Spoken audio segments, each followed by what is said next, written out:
السلام علیکم معزز ناظرین، فیکٹ و فن ٹی وی میں خوش آمدید۔ یہ کوئی اب سے 3000 سال قبل کی بات ہے کہ مصر و فلسطین کے درمیان بحر روم پر عمالقہ آباد تھے۔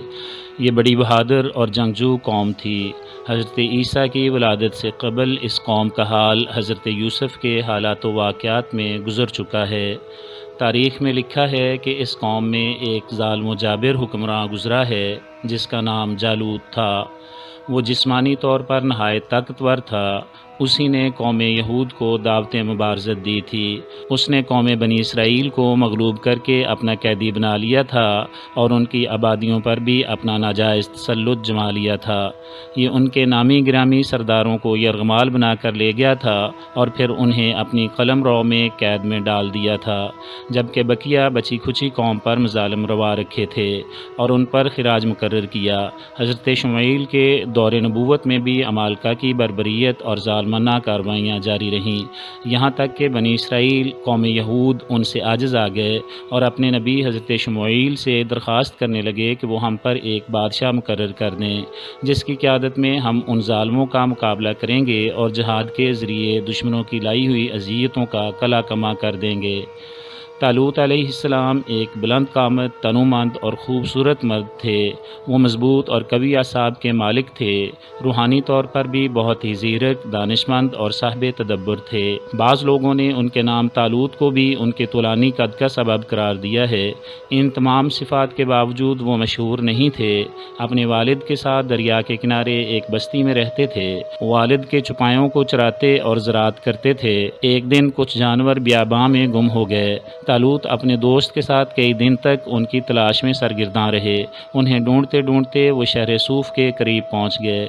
ان کے دوست نے کہا، ہم تو اشموئیل کے شہر صوف میں آ پہنچے ہیں، ان کے پاس چلتے ہیں، شاید وہی کے سایہ میں اور ان کی رائے کی روشنی میں ہمیں کچھ پتہ چل سکے۔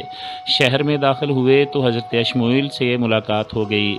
جب اشموئیل اور طالوت نے ایک دوسرے کو دیکھا تو گویا دل مل گئے۔ اشموئیل نے اسی لمحہ طالوت کو پہچان لیا۔ وہ جان گئے کہ یہ وہی نوجوان ہے جسے خدا نے ان لوگوں کی قیادت کے لیے منتخب کیا ہے۔ طالوت نے اپنی کہانی سنائی تو اشموئیل کہنے لگے، وہ چوپائے تو اس وقت تمہاری بستی کی راہ پر ہیں اور تمہارے باپ کے باغ کی طرف جا رہے ہیں، ان کے بارے میں فکر نہ کرو، میں تمہیں اس سے کہیں بڑے کام کی دعوت دیتا ہوں۔ خدا نے تمہیں بنی اسرائیل کی نجات کے لیے مامور کیا ہے۔ طالوت پہلے تو اس پروگرام پر حیران ہوئے اور پھر اسے سعادت سمجھتے ہوئے قبول کر لیا۔ اشموئیل نے اپنی قوم سے کہا، خدا نے طالوت کو تمہاری قیادت سونپی ہے، لہٰذا ضروری ہے کہ تم اس کی پیروی کرو اور اپنے دشمن سے مقابلے کے لیے تیاری کر لو۔ بنی اسرائیل کے نزدیک حسب و نسب اور ثروت کے حوالے سے کئی خصوصیات فرمانروا کے لیے ضروری تھیں اور ان میں سے کوئی چیز بھی طالوت میں دکھائی نہ دیتی تھی۔ اس انتخاب و تقرر پر وہ بہت حیران و پریشان ہو گئے۔ انہوں نے دیکھا کہ ان کے عقیدہ کے برخلاف وہ نہ تو لاوی کی اولاد میں سے تھے جن میں سے نبی ہوتے تھے، نہ یوسف اور یہودا کے خاندان سے تھے جو گزشتہ زمانے میں حکومت کرتے تھے، بلکہ ان کا تعلق تو بنیامین کے گمنام خاندان سے تھا، اور پھر وہ مالی طور پر بھی تہی دست تھے۔ انہوں نے اعتراض کیا، وہ کیسے حکومت کر سکتا ہے جبکہ ہم اس سے زیادہ حقدار ہیں؟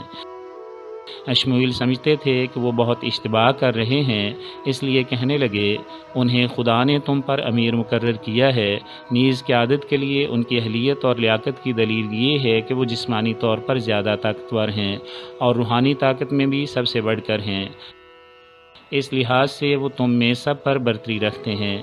بنی اسرائیل نے خدا کی طرف سے اس کے تقرر کے لیے کسی علامت یا نشانی کا مطالبہ کر دیا۔ اس پر اشموئیل بولے، انبیاء بنی اسرائیل کی اہم یادگار تابوت، صندوق عہد، جو جنگ میں تمہارے لیے اطمینان اور ولولے کا باعث تھا، تمہارے پاس لوٹ آئے گا اور اسے تمہارے آگے چند فرشتوں نے اٹھا رکھا ہوگا۔ تھوڑی ہی دیر گزری تھی کہ صندوق عہد ان کے سامنے آ گیا۔ یہ نشانی دیکھ کر انہوں نے طالوت کی سربراہی کو قبول کر لیا۔ طالوت نے ملک کی باغ ڈور سنبھال لی۔ طالوت نے لشکر کی قیادت کا بیڑا اٹھایا۔ انہوں نے تھوڑی ہی مدت میں امور سلطنت کی انجام دہی اور فوج کی تنظیم نو کے سلسلے میں اپنی صلاحیتوں کا لوہا منوا لیا۔ پھر آپ نے فوج کو دشمن سے مقابلے کی دعوت دی۔ دشمن نے ان کی ہر چیز کو خطرے سے دوچار کر رکھا تھا۔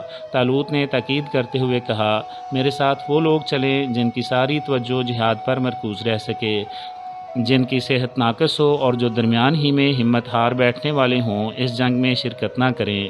بہت جلد ظاہراً ایک کثیر تعداد اور طاقتور فوج جمع ہو گئی اور وہ دشمن کی طرف چل پڑے۔ سورج کی تپش تھی، گرمی میں چلتے چلتے انہیں سخت پیاس لگ گئی۔ طالوت خدا کے حکم سے انہیں آزمانا چاہتے تھے اور ان کی تطہیر بھی کرنا چاہتے تھے۔ انہوں نے کہا، جلد ہی تمہارے راستے میں ایک نہر آئے گی، اس کے ذریعہ خدا تمہارا امتحان لے گا۔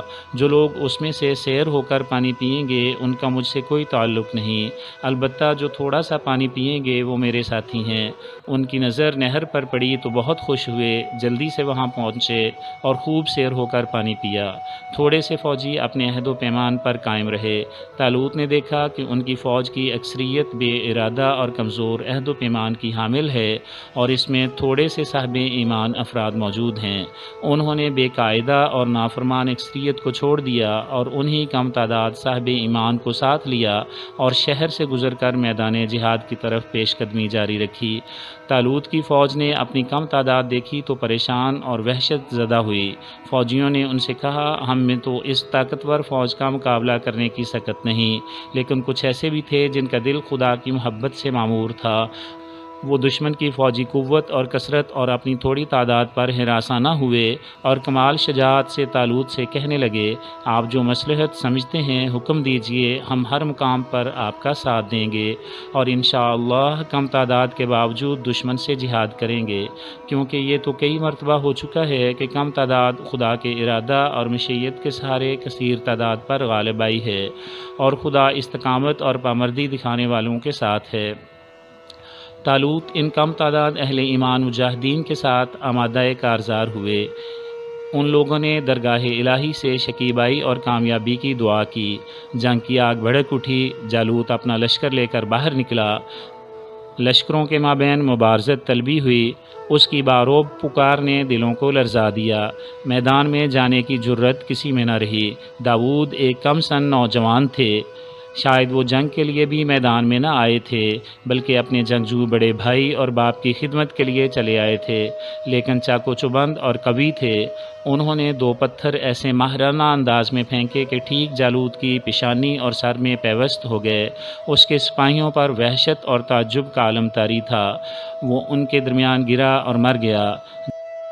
جالوت کے قتل سے اس کی فوج میں عجیب خوف و ہراس پیدا ہو گیا۔ جالوت کا لشکر بھاگ کھڑا ہوا اور بنی اسرائیل کامیاب اور کامران ہو گئے۔ ناظرین، سبسکرائب کیجئے فیکٹ و فن ٹی وی کو تاکہ اس طرح کی مزید ویڈیوز آپ تک بروقت پہنچ سکیں۔